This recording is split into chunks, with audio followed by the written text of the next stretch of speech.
12వ ward ఇది. ఇక్కడ 4 రోజుల నుంచి విస్తృతంగా ప్రచారం జరుగుతుంది. దారావత్ పద్మ ఇక్కడ క్యాండిడేటు. ఇక్కడ దయన చేసిన అభివృద్ధి కార్యక్రమాలే కనపడుతున్నాయి. ఇక్కడ తొర్రూరులో స్ట్రీట్ లైట్స్ కానీ, డ్రైనేజ్ కానీ, వాటర్ లైన్స్ కానీ, మనకు లేకు బ్యూటిఫికేషన్ కానీ, మార్కెట్ యార్డ్ కానీ, ఇక్కడ ఏది చూసినా మనకు స్ట్రీట్ లైట్స్, డివైడర్స్ అన్నీ ఏది చూసినా కానీ దయాన మార్కే కనపడుతుంది. ఇక్కడ కొత్త కూడా కొన్ని ఇండ్లు పడ్డాయి. ఇండ్లు పడ్డ పట్ల మనకు ఈ లోపున ఎలక్షన్స్ వచ్చినాయి. 2 ఇయర్స్లో మన ఎమ్మెల్యే గారు అక్కడ రోడ్స్ వేసింది లేదు, డ్రైనేజ్ వేసింది లేదు, వాటర్ ఇచ్చింది లేదు.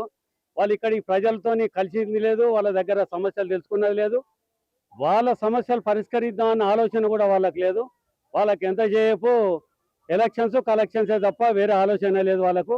ప్రజల కష్ట సుఖాలలో కూడా ఓడిపోయిన దయన్న ప్రజలతో ఉంటాడు, ప్రజలతో కలుస్తాడు, ప్రజలతోనే తిరుగుతాడు.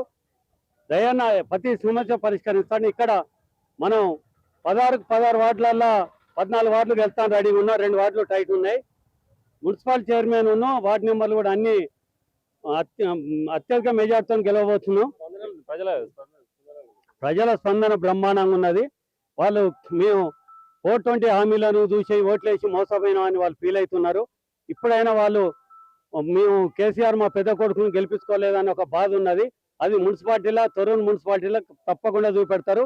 కాంగ్రెస్ బుద్ధి చెప్తారు. నమస్కారం, నా పేరు తర్వాత 12 వార్డు తరఫున నిలబడ్డా, కారు గుర్తు నిలబడ్డా. 12 వార్డు వాళ్ళు అందరూ, ఈరప్ప నగర్ వాళ్ళు మొత్తం నాకు 12 వార్డు వాళ్ళు అందరూ సేవలు చేస్తా, ఏది ఉన్నా కూడా నేను చేసి చూపిస్తా, నాకు గెలిపిస్తే అని కోరుకుంటాను.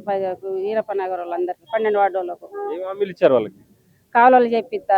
మాకు మెయిన్ రోడ్ కాలువ లేదు, రోడ్ లేదు, కరెంటు స్తంభాలు లేదు, చేపియాలని అని కోరుకుంటాను. కాలువలు, స్తంభాలు ఇవి మెయిన్ గా. ఇంకా ఈ సమస్యలు మేము తెలుసుకున్నాం వాళ్ళ దగ్గర నుంచి. మమ్మల్ని గెలిపించిన తర్వాత మేము ఇవన్నీ చేస్తామని మేము హామీ ఇస్తున్నాం వాళ్ళందరికీ.